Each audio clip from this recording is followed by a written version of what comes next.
Mahiya naman kayo sa inyong kapwa Pilipino. Binastos pa nila ako. What is the law and what Pakinggan ng proceeds of the illegal drug trade ng Duterte. The law enforcement, the highest law enforcement official being head of PNP. Yeah. Now you're hiding this scoundrel, this fugitive. Ginagamit ang Blue Ribbon Committee to legitimize misinformation sa tao. Yes, correct. Kasi kung walang second hearing, hindi sila magpapakita, Mm, sino magpo-prove correct. ng mga sinasabi? Di ba po lahat naman tayo, alam naman po natin, anything that we do, especially sa vlogging, marami naman tao talaga or majority, hindi naman yan nagbabasa talaga ng Mm, story. Ang binabasa lang nila headline. mm-mm. So, isip ko, and I think correct me if I'm wrong, isip ko na kapag ito sinimulan i-probe ng Blue Ribbon Committee, may angulo ko nakikitang nililegitimize nila yung misinformation. Correct. Isa yan sa mga tinatawag na mind condition. Gamit kasi ang ating Blue Ribbon Committee sa sorry to say na talaga may mga senador na mga pro Duterte na ginagamit nila itong Blue Ribbon Committee na to para ma-mind condition ang taong bayan sa darating na eleksyon. Kasi imagine panahon pa ng trabaho pero naandun na sila sa panahon ng botohan. Preparado na sila doon sa botohan na darating sa 2028. Pero kailangan pa nila magtrabaho.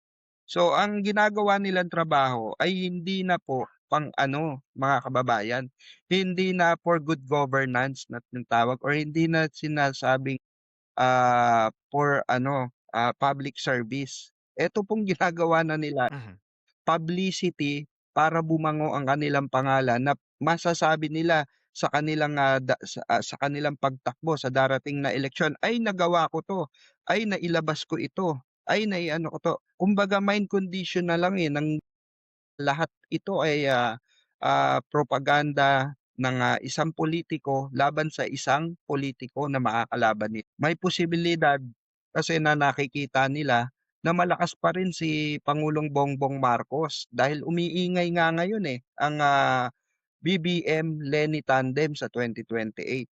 So isa to sa nakikita ko na ginagawa nilang mind condition at gagawin nilang mind condition para sa publiko sa darating na 2028.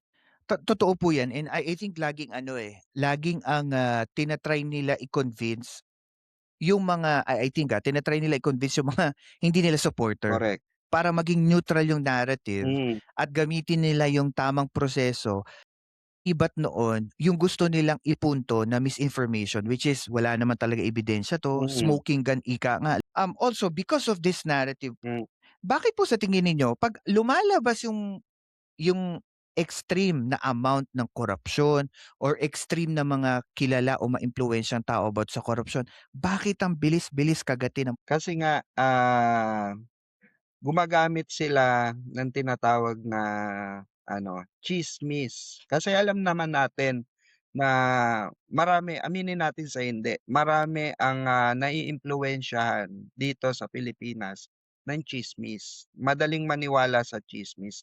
Kaya nga meron tayong kasabihan ang matatanda na merong pakpak ang balita.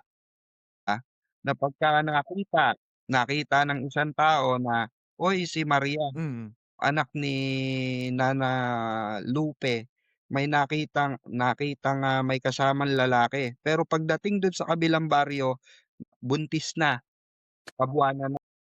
So, hindi natin mawawala Totoo. yung sistemang kaya yung narrative na gano'n madali yun. At totoo lang yung gano'ng narrative, sino puwedeng gawin yun. Kahit ako, kahit tayo, ganyan. Pero bakit hindi natin siya ginagawa?